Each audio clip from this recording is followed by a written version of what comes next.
comment modifier les paramètres de son profil. On va aller faire un petit tour ici en cliquant là où il y a marqué son prénom.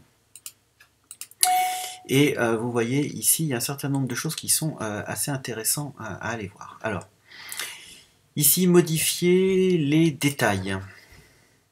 Alors, ça, c'est l'adresse mail qui est rattachée à votre compte. Si jamais vous recevez, par exemple, un message d'un élève, un message va être envoyé de la part d'Itslearning sur votre compte email ici professionnel, vous indiquant que vous avez reçu un message, et souvent il y a d'ailleurs le contenu de ce message. Page d'accueil, pas d'intérêt. Pseudonyme, si vous avez envie, une photo, vous pouvez déposer ici une photo. Ici, les fans des Dépêche Mode reconnaîtront. Je vous déconseille très vivement et très sincèrement de mettre évidemment votre numéro de téléphone et encore moins votre adresse, car évidemment ces renseignements sont visibles par tous, donc y compris par les élèves.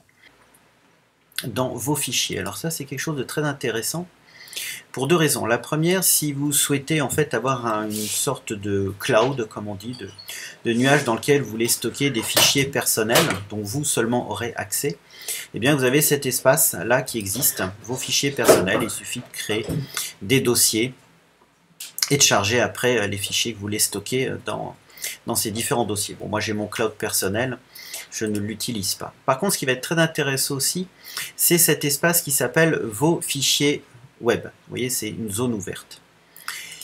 Dans cet espace, là j'en ai stocké un certain nombre de fichiers, les documents que vous allez y mettre sont accessibles sans être connectés à l'ENT, à condition bien évidemment de connaître l'URL, très compliqué d'ailleurs, personne ne peut la trouver comme ça.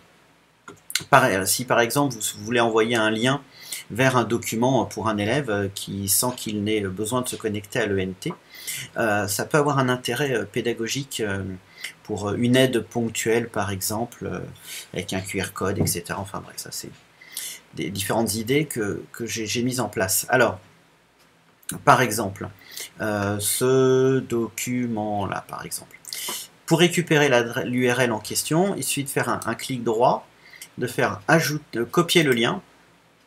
Et là, je vais utiliser un autre navigateur Firefox. Je vais copier l'URL que je viens de... Enfin, je vais coller l'URL que je viens de copier et toc, le document est accessible. Comme ça, je n'étais absolument pas logué sur l'ENT avec ce navigateur. Voilà. Dans les paramètres toujours, on a donc dans vos paramètres, les détails, on l'a fait tout à l'heure. Personnaliser Itslearning, aucun intérêt. Modifier le mot de passe, on ne peut pas, de toute façon, on ne se connecte pas à Itslearning directement, on passe par les téléservices. Tout ça n'a pas un grand intérêt, tout ceci.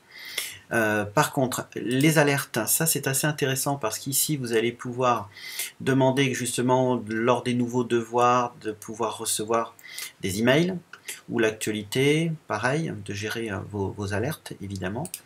Et puis les paramètres de message, donc je reviens à ce que je vous ai montré tout à l'heure avec votre adresse académique qui va être utilisée pour envoyer des notifications en vous disant vous avez reçu un message de tel élève, etc.